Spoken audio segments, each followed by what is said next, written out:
સૌથી મોટા સમાચાર 2002 રમખાણો મામલે અમિત શાહનું ઇન્ટરવ્યુ હાલ ચાલી રહ્યું છે। बाकी आरोपियों को आपको कैसे महसूस हो रहा है? आप उस वक्त एक एमएलए थे। देखिए, सबसे पहले क्लीन चिट नहीं है, मैं इसके बारे में बाद में बात करूंगा।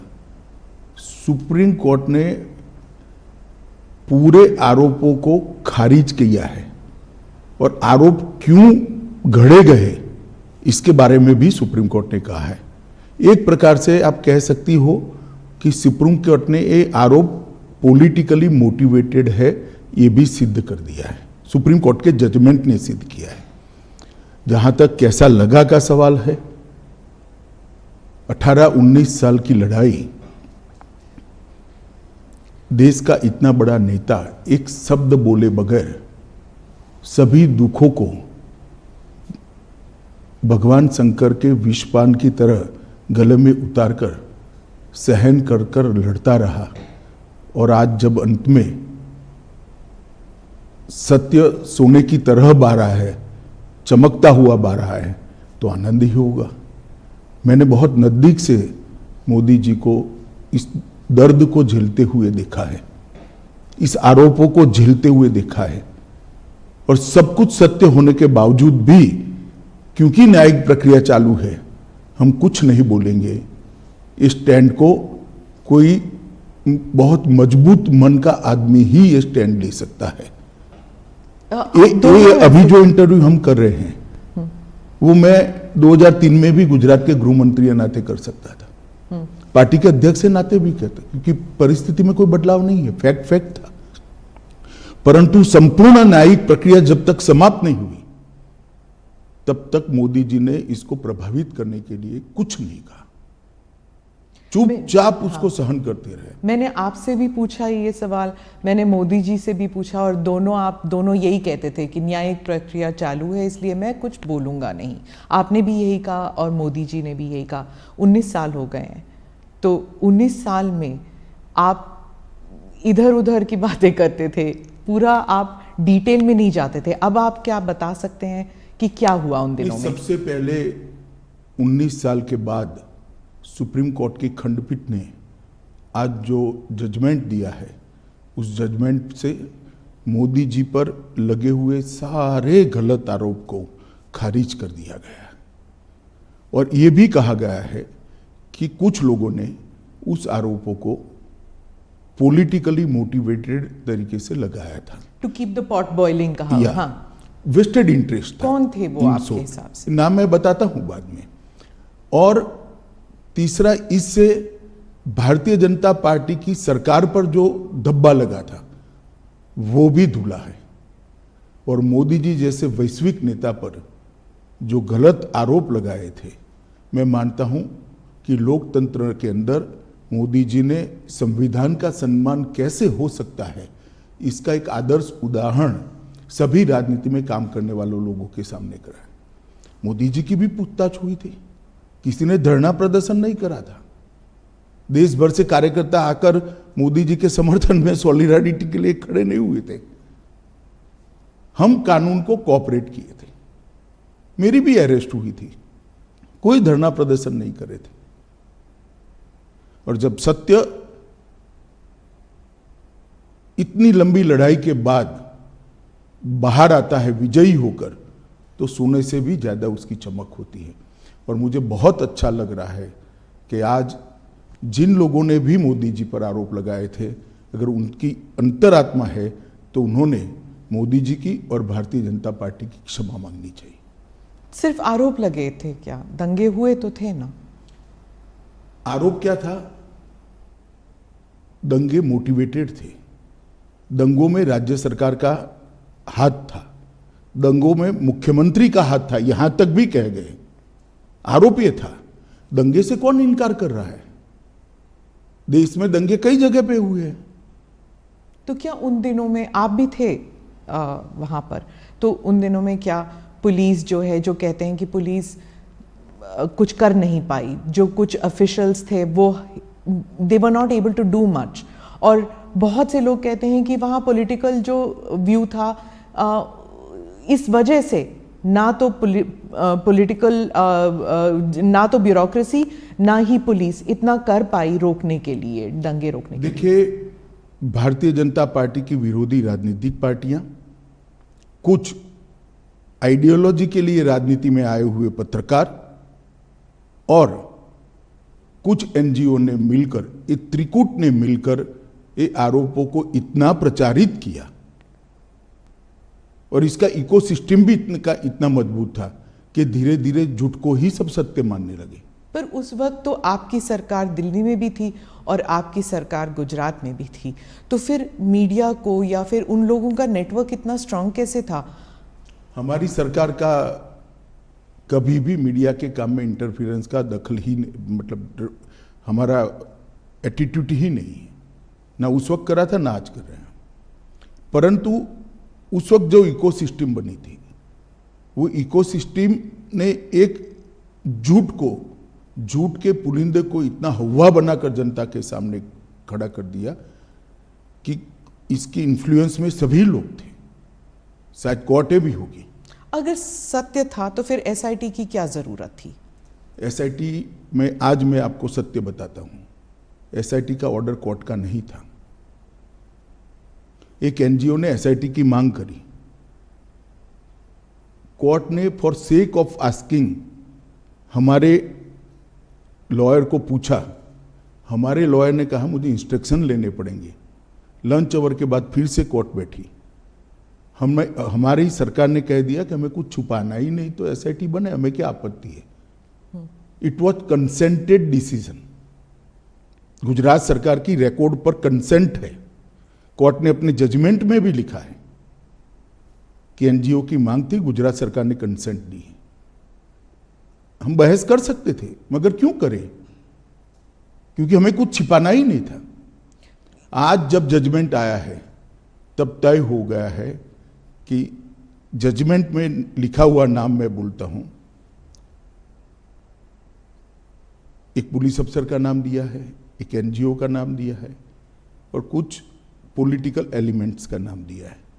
ये तीनों ने मिलकर जजमेंट के अंदर ये स्पष्ट कर दिया है कि सनसनी खड़ी करने के लिए झूठ बातों को फैलाया गया, झूठ बातों को आगे बढ़ाया गया और झूठे सबूत गढ़े गए।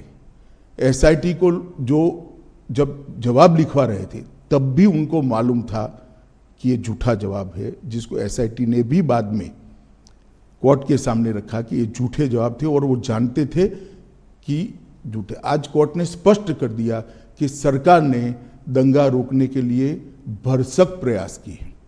कोर्ट ने यह तय कर दिया कि मुख्यमंत्री ने बार बार शांति की अपील की थी। कोर्ट ने यह तय किया घटनाएं मतलब ट्रेन जलाने की घटना के बाद जो दंगे हुए वो सुनियोजित नहीं थे, स्वप्रेरित थे। ये भी कोर्ट ने आज जजमेंट में कह दिया और तहलका द्वारा किए गए स्ट्रिंग ऑपरेशन को भी कोर्ट ने खारिज कर दिया, क्योंकि इसका आगे पीछे का पूरा फुटेज जब आया तब मालूम पड़ा कि स्ट्रिंग ऑपरेशन पॉलिटिकली मोटिवेटेड है। सेना को बुलाया नहीं गया इतनी देर तक, 3 दिन नहीं बुलाया गया। आज सुप्रीम कोर्ट ने कहा देयर वाज नो डिले, लेकिन क्या सेना, अगर आप उस वक्त होम मिनिस्टर होते, गृह मंत्री होते, तो क्या आप सेना को बुलाते नहीं जल्दी? नहीं, जहां तक गुजरात सरकार का सवाल है, हमने कोई लेट लतीफी नहीं करी थी। जिस दिन गुजरात बंद का ऐलान हुआ उसी दोपहर को हमने सेना को बुला लिया था। सेना को पहुंचने में थोड़ा समय लगता है। आप हमारा हिसाब मांगती है, मांगना भी चाहिए, मुझे जवाब भी देना चाहिए, परंतु मैं क्लियर कर दूं, जहां तक गुजरात सरकार का सवाल है, एक दिन की भी देरी नहीं की है। रिकॉर्ड बहुत स्पष्ट है, कोर्ट ने भी इसको अप्रिशिएट किया है। परंतु दिल्ली में सेना का मुख्यालय है, दिल्ली में इतनी सेना है, जब इतने सारे सिख भाइयों बहनों को मार दिया, 3 दिन तक कुछ नहीं हुआ। कितनी एसआईटी बनी? हमारी सरकार आने के बाद एसआईटी बनी। कितनी अरेस्ट हुई? इतने सालों तक सिख नरसंहार में विपक्ष की सरकारें रही, कभी अरेस्ट नहीं हुई, और वो लोग हम पर आरोप लगा रहे हैं पार्शियलिटी के।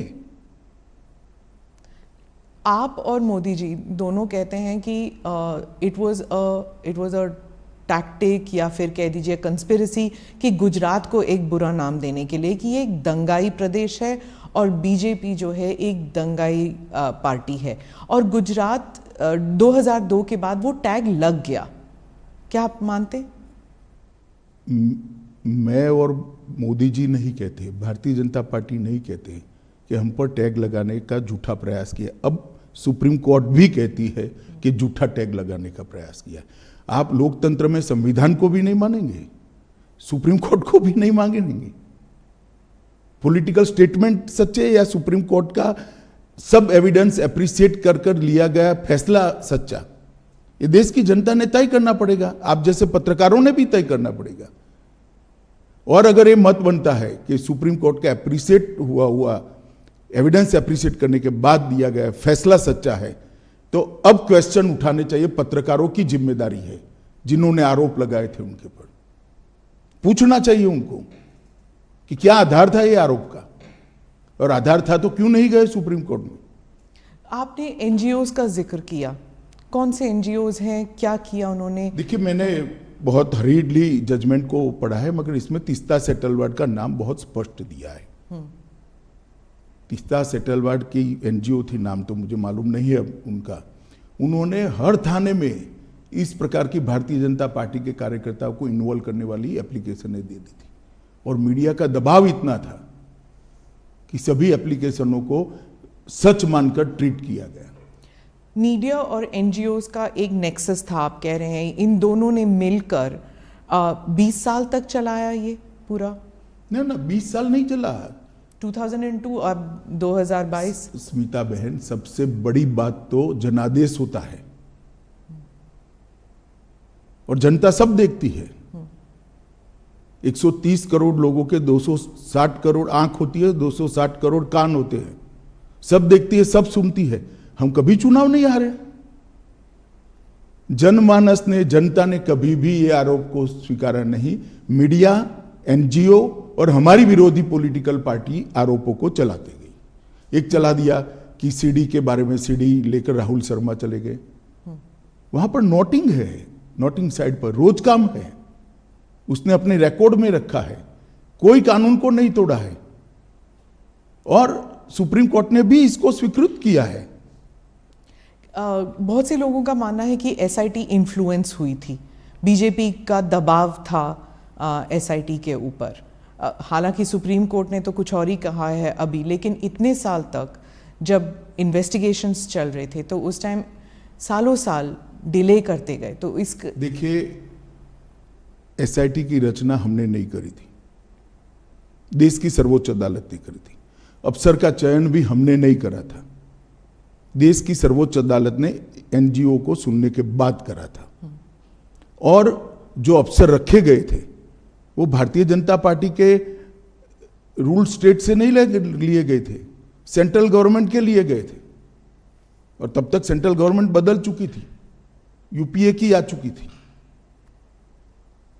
तो एसआईटी इन्फ्लुएंस नहीं हुई थी? जरा भी इन्फ्लुएंस नहीं। और कोर्ट मॉनिटरिंग केस था, कैसे इन्फ्लुएंस होती?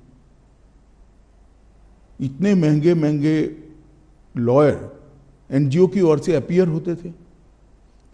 जैसे जाकिया जाफरी कहती थी, जो आप महंगे लॉयर्स की बात कर रहे हैं, कि आपकी तरफ के जो लॉयर्स थे वो बहुत हेविली पेड थे, उनकी तरफ से नहीं थे। एसआईटी के लॉयर्स जो थे हमारी ओर से हमारे लॉ ऑफिसर ही थे और कोई नहीं था। हाँ, उनको बहुत पैसे, लॉ ऑफिसर को इतना पैसा नहीं मिलता है, आप जानती हो। इसके पेमेंट का एक सिस्टम होता है, इसका रेट शब्द प्रयोग ठीक नहीं है, मगर उनकी फीस तय होती है। और कई सारे इतने गलत बातें कि फायरिंग में सिर्फ मुसलमान मारे गए, कोर्ट ने आज ये भी नकार दिया कि ऐसा नहीं हुआ है।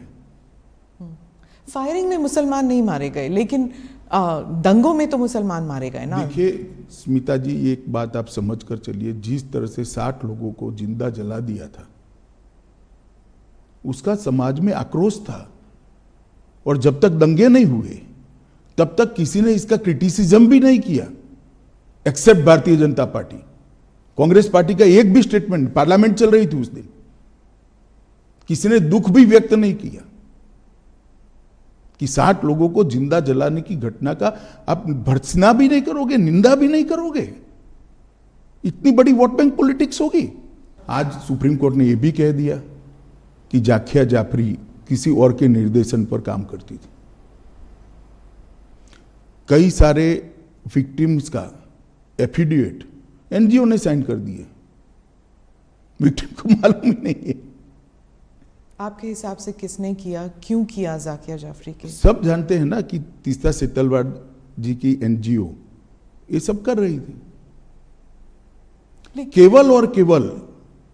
और उस वक्त जो यूपीए की सरकार आई उसने ढेर सारी मदद करी है तीस्ता सेतलवाड की एनजीओ को, ढेर सारी मदद करी है, सबको मालूम है, पूरे लुटियन दिल्ली को मालूम है। गुजरात में तो आपकी सरकार थी इतने साल। गुजरात में हमारी सरकार थी, मगर जो एनजीओ थे उसको भारत सरकार ने मदद करी है, सब जानते हैं। और केवल मोदी जी को टारगेट बनाकर ये सब किया गया, उनकी छवि को हानि पहुंचाने के लिए किया गया, उनको दंगों के केस में उनकी लिप्तता बनाने के लिए किया गया, मगर सत्य को कुछ नहीं होता है।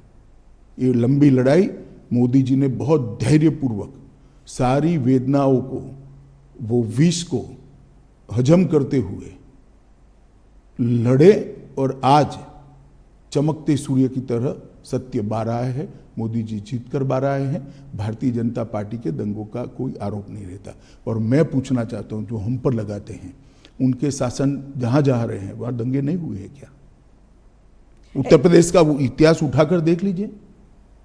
पर कभी लेबल नहीं लगा किसी पर? लेबल लगाया नहीं आप लोगों ने, लेबल हमने थोड़ी ना लगाया है, लेबल फैक्ट के आधार पर थोड़ी ना लगा है। आप भी नहीं लगा पाए एज अ पॉलिटिकल नहीं, पार्टी? हम करते ही नहीं, हम करना भी नहीं चाहते, हम क्यों किसी पर लगाए लेबल?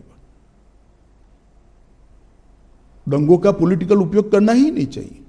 गुजरात में जब भी इन्वेस्टमेंट समिट होता था, हर अखबारों में दंगों पर आर्टिकल आ जाते थे, 10 साल तक, 12 साल तक कंटिन्यूअस आए। मोदी जी जब भी विदेश जाते थे, उनको एम्ब्रेस करने के लिए विदेश के अखबारों में आर्टिकल छपाए गए। एक व्यक्ति को परेशान करने के लिए कैसा हो सकता है? मुझे तो लगता है आप जैसे व्यक्तियों ने थीसिस लिखना चाहिए कि वीसीएट कैंपेन कैसा होता है, ये कैंपेन चलाने वालों से सीखिए। तो इसलिए सुप्रीम कोर्ट का ये वर्डिक्ट इतना अहम क्यों है पार्टी के लिए और मोदी जी के लिए? मतलब आप जब इतिहास लिखेंगे आपकी पार्टी के लिए, तो 20 साल बाद, क्योंकि आज का जो युवा है वो तो जानता भी नहीं शायद 2002 में हुआ क्या, क्योंकि ये 20 साल पुरानी बात है। तो आज के युवा जब ये देखेंगे तो उस दिन क्या हुआ, उन 3 दिनों में क्या हुआ? क्या आपको अब कोई रिग्रेट्स हैं, और अब आप क्या देखते हैं इस सुप्रीम कोर्ट के वर्डिक्ट को? पहले एक बात समझ लीजिए, आज का युवा नहीं जानता है ऐसा आप कह सकते हो। इतिहास हजारों साल जिंदा रहता है, और झूठे आरोप जो होते हैं उसका निरसन न्यायालय के माध्यम से होना बहुत जरूरी है। और इसलिए लंबी लड़ाई, 18-19 साल लंबी लड़ाई मोदी जी भी लड़े हैं और सत्य ढूंढने वाले लोग भी लड़े हैं, और आज विजयी होकर बाहर आए। क्या इसलिए ये लड़ाई जरूरी थी? मतलब कि आप इतिहास जब लिख रहे हैं अपनी पार्टी लिखने के लिए नहीं, किसी भी झूठ के सामने लड़ाई करना निहायत जरूरी होता है। किसी भी अपप्रचार के सामने उसको एक्सपोज करना बहुत जरूरी होता है। इतिहास तो अपने आप बनते रहते हैं। 2 बार 2/3 बहुमत से जीतना ही इतिहास है। देश में जीएसटी डाल देना भी इतिहास है। देश के अंदर सीडीएस बनाना भी इतिहास है। देश के पहली बार सर्जिकल स्ट्राइक करना भी इतिहास है। पहली बार एयर स्ट्राइक करना भी इतिहास है। पूरे दुनिया में भारत के गौरव को आसमान तक ले जाना भी इतिहास है। इतिहास की तो खैर बहुत सारी बातें हैं, परंतु झूठ के खिलाफ लड़ाई लड़नी चाहिए, और मोदी जी डट कर लड़े हैं, धैर्यपूर्वक लड़े हैं, और आज विजयी होकर बाहर आए। पार्टी के लिए ये कितना सिग्निफिकेंट है पॉलिटिकली, मैं पूछ रही हूँ? बहुत सिग्निफिकेंट है। पॉलिटिकली कम, परंतु जिस प्रकार से मेरे पार्टी के सर्वोच्च नेता को विक्टिमाइज करने का प्रयास किया गया, और आज कोर्ट ने उसकी धज्जियां उड़ा दी हैं।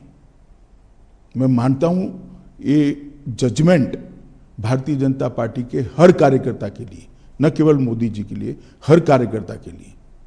मोदी जी के लिए तो खैर आत्मसंतोष का विषय हो सकता है, हर कार्यकर्ता के लिए गौरव का विषय है कि आज जो झूठे आरोप हमारे सर्वोच्च नेतृत्व पर लगाए थे वो सारे खारिज हो गए।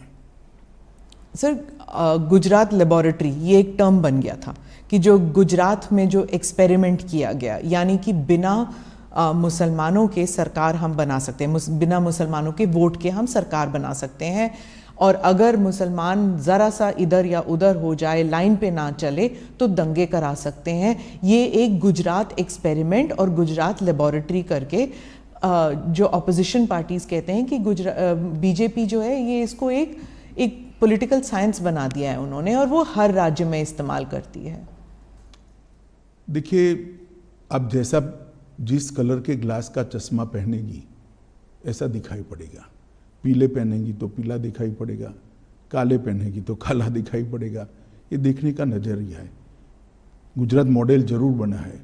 देश में हमने सबसे पहले 24 घंटा बिजली हर गांव में पहुंचाने का काम किया, वो एक मॉडल है। देश के अंदर 12 साल के अंदर जीरो ड्रॉप आउट रेशियो, लगभग जीरो ड्रॉप आउट रेशियो, और 99% से ज़्यादा एनरोलमेंट किया बच्चों का प्राइमरी एजुकेशन के अंदर, वो भी मॉडल है। गुजरात के ट्राइबल एरिया के लिए वन बंधु कल्याण योजना लेकर आए, वो भी मॉडल है।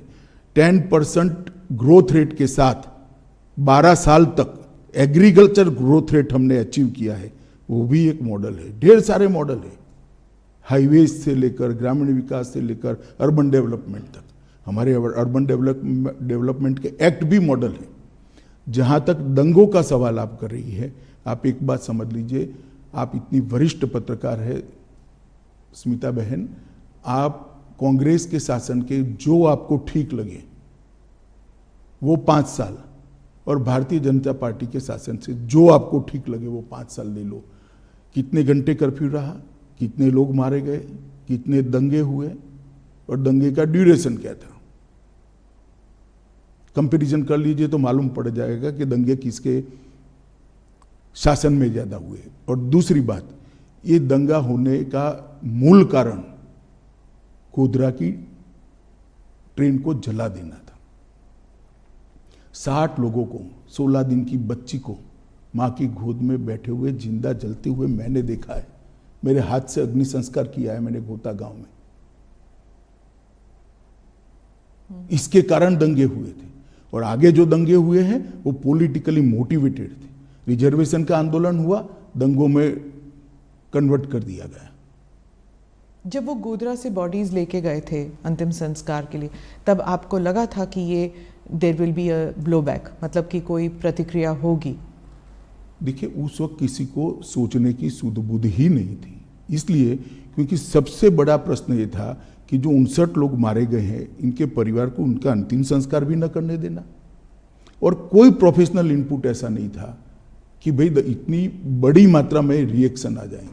तो बॉडीज को परेड कर दिया गया था। परेड नहीं करा है, ये गलत प्रचार है। 16 सिविल अस्पताल में ले गया गया और बंद एम्बुलेंस में उनके परिवार वाले अपने घर पर ले गए। आप हॉस्पिटल में थे? मैं खुद हॉस्पिटल में था। क्या देखा आपने उस दिन? क्या देखना क्या था, जली हुई लाशें थी। दुख ही दुख था, आक्रांत था, रोष था।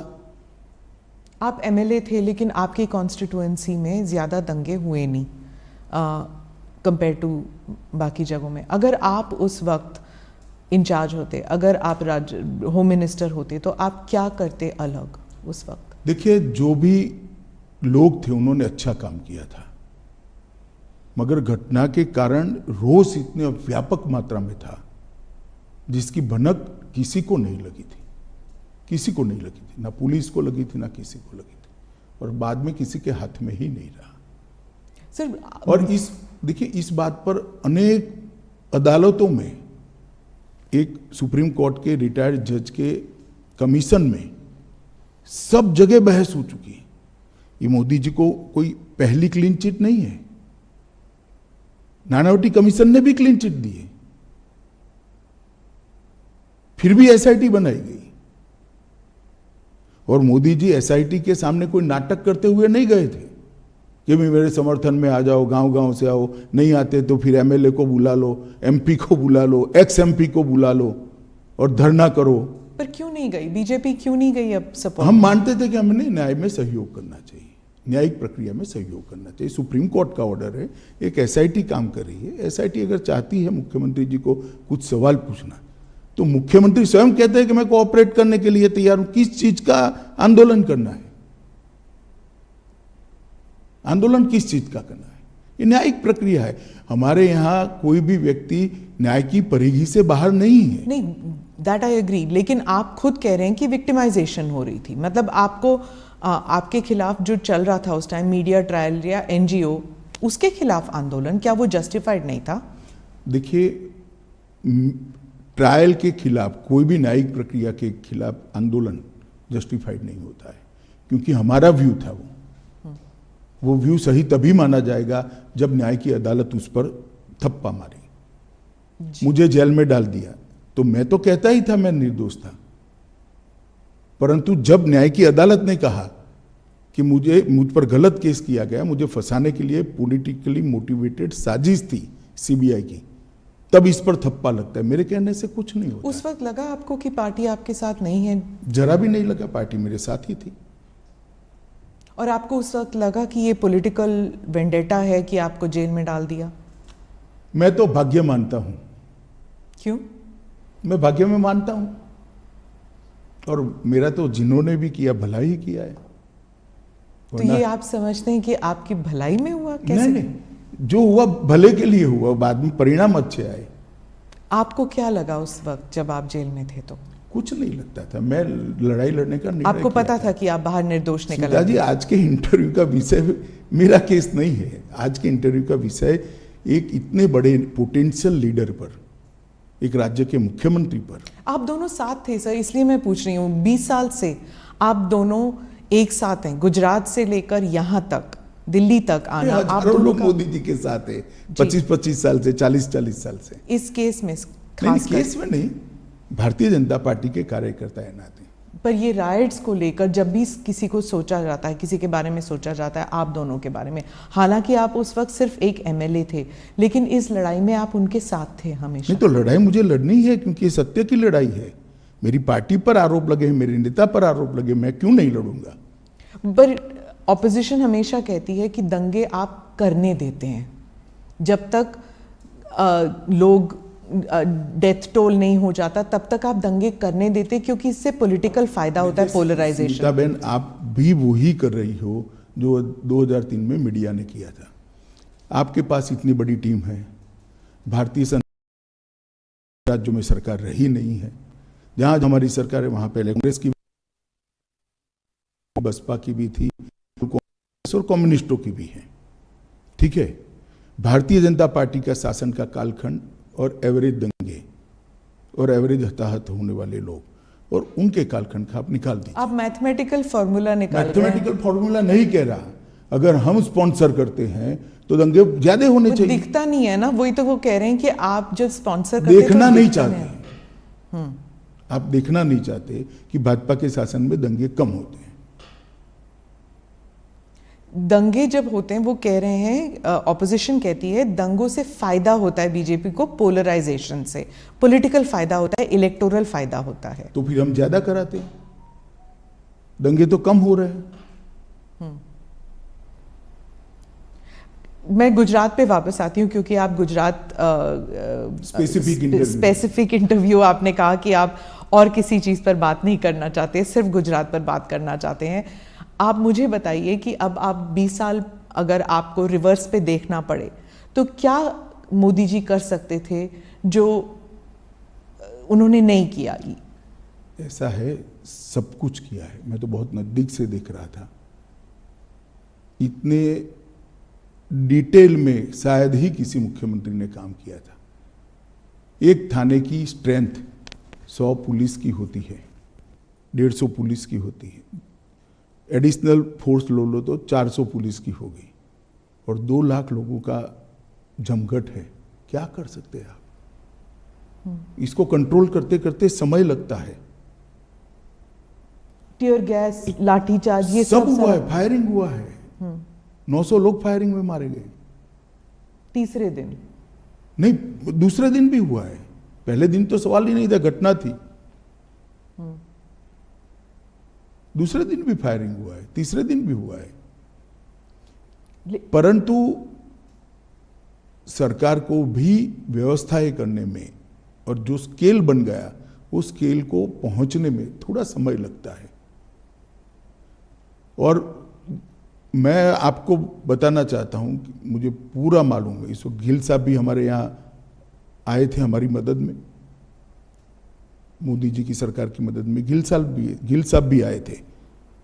गिल साहब के साथ मैंने भी डिनर करा है। उन्होंने कहा इससे ज्यादा प्रॉम्प्ट एक्शन मेरे जीवन में मैंने नहीं देखा है। और उन्होंने पंजाब एक्शन देखा हुआ था। हाँ, कि इससे ज्यादा न्यूट्रल और प्रॉम्प्ट, दो शब्द प्रयोग थे, न्यूट्रल और प्रॉम्प्ट एक्शन मैंने मेरे जीवन में पुलिस की करियर में नहीं देखा है। फिर भी आरोप लगाए, गिल पर ही लगा दिए आरोप। अब जो पिटिशनर्स हैं वो कह रहे हैं उन्हें न्याय नहीं मिला सुप्रीम कोर्ट के, जाकिर जाफरी, क्या उन्हें न्याय मिला है? आपको क्या लगता है? मैं निश्चित रूप से मानता हूं एक ही जजमेंट सेशन कोर्ट में आया, इसके खिलाफ आपने हाई कोर्ट में अपील की, हाई कोर्ट ने कड़ाई से, सेशन कोर्ट से ज़्यादा कड़ाई से कहा, इसके खिलाफ आपने सुप्रीम कोर्ट में अपील करी, सुप्रीम कोर्ट ने इससे भी कड़ाई से कहा। फिर भी आप स्वीकार नहीं करते हो तो क्या कर सकते हैं? और दूसरा, डेट जिसने जिसने ली है इसका रिकॉर्ड न्याय की अदालतों में पड़ा हुआ है, देख लेना चाहिए, जिसको भी इंटरेस्ट है उसने। हर बार एनजीओ ने डेट ली है, लंबा खींचना, इश्यू को पेंडिंग रखना। क्यों? क्योंकि मोदी जी पर आरोप लगता रहे। तो जस्टिस वो नहीं चाहते थे, वो पॉलिटिकल वेंडेटा चाहते थे, क्या ये कह रहे हैं आप? पॉलिटिकल गेन चाहते थे। मैं जाकिया जी की बात नहीं कर रहा, जो एनजीओ साथ में लगे थे, जो पॉलिटिकल पार्टियां एनजीओ को फंडिंग कर रही थी और जो मीडिया के ग्रुप एनजीओ को प्रसिद्धि दे रहे थे, वो लोग। सर मुझे बताइए कि 2002 के बाद और इस न्यायिक प्रक्रिया के बाद क्या लेसन्स हैं? क्योंकि मंथन तो होता है आपकी पार्टी में और गवर्नमेंट में भी, सरकार में भी, तो क्या लेसन्स आप सीख चुके हैं इससे, क्या कि ऐसे अब कभी ना हो? ढेर सारे सुझाव आए हैं, वो सारे सुझाव मैं ही गृह मंत्री था, मोदी जी ही मुख्यमंत्री थे। गुजरात पुलिस ने अपनी कार्यपद्धति के अंदर इनकॉर्पोरेट कर दिए गए हैं, ट्रेनिंग मॉड्यूल भी बदले गए हैं, सूचना प्राप्त करने की पद्धति को भी बदला गया है, सूचना का ग्रेडेशन करने की नई सिस्टम इवॉल्व कर दी गई है, और सूचना ग्रेडेशन करने के बाद इसके अनुरूप एक्शन क्या होंगे इसकी भी एक एसओपी बनाई गई है। इसलिए 2002 के बाद गुजरात में एक भी दंगा नहीं हुआ है। सेंटर स्टेट में जो तालमेल होना चाहिए राइट्स कंट्रोल करने के लिए, क्या उसे फाइन ट्यूनिंग, उसकी फाइन ट्यूनिंग मुझे लगता है व्यवस्था ठीक है, अभी जो व्यवस्था है वो ठीक है।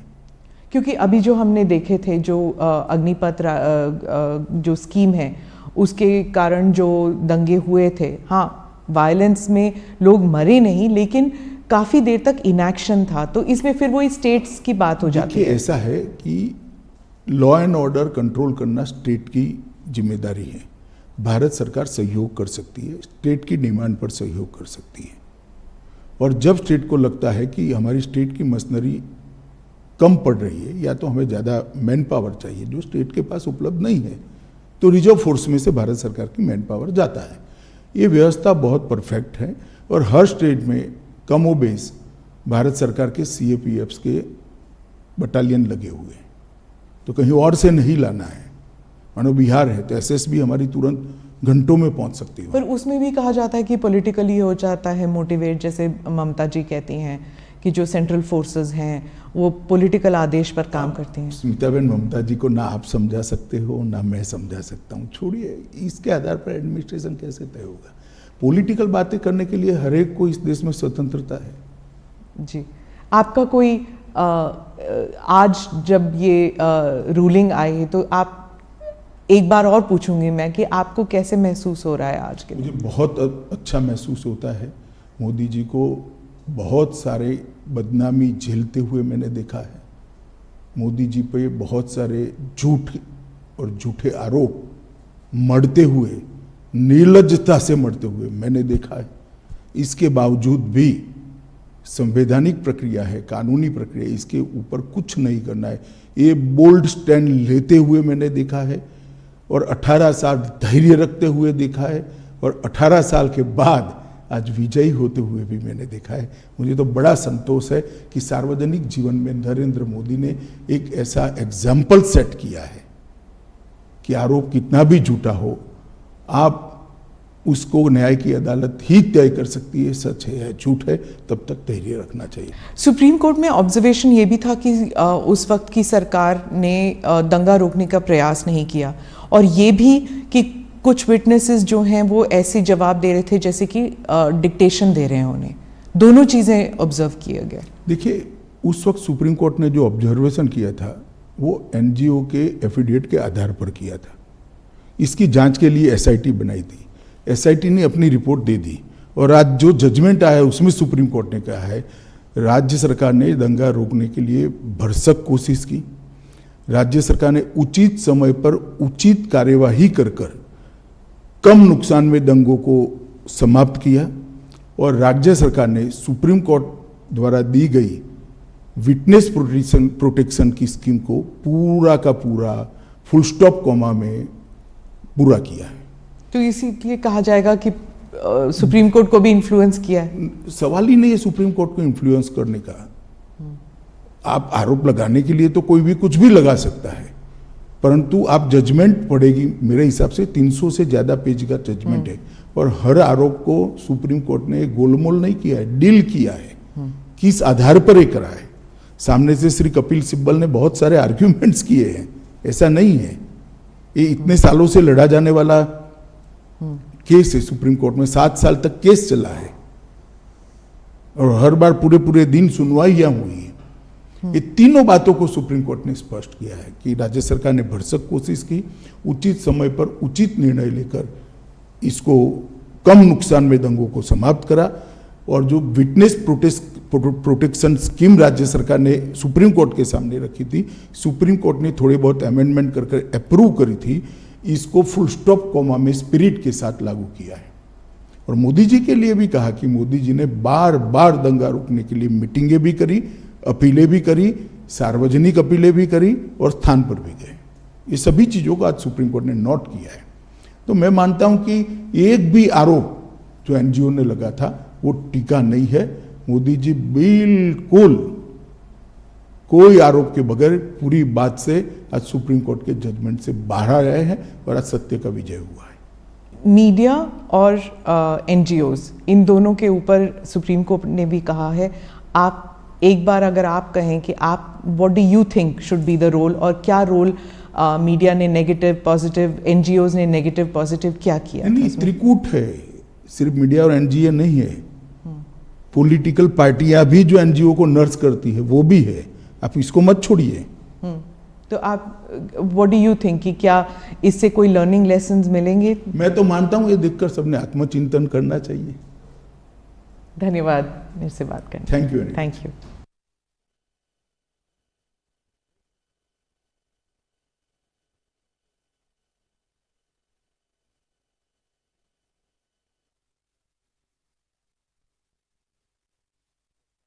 કરવામાં આવી અને સાથે તેઓએ સુપ્રીમ કોર્ટે આરોપો ફગાવી દીધા તેવું પણ જણાવ્યું છે। મહત્વનું છે કે રાજ્ય સરકારે રમખાણ રોકવાની કાર્યવાહી કરી હતી તેવું અમિત શાહનું કહેવું છે। 2002ના રમખાણો મામલે અમિત શાહે ખાસ વાતચીત કરી અને આ વાતચીતમાં સુપ્રીમ કોર્ટે આવું માન્યું છે તેવું પણ શાહે જણાવ્યું છે। મહત્વનું છે યોગ્ય સમયે યોગ્ય કાર્યવાહી કરી તેવું પણ માન્યું છે અને આ સાથે અમિત શાહે 2002માં જે રમખાણ થયા હતા તે મુદ્દે ખાસ વાતચીત કરી છે, ખાસ કરીને ગુજરાતની વાતચીત કરી છે।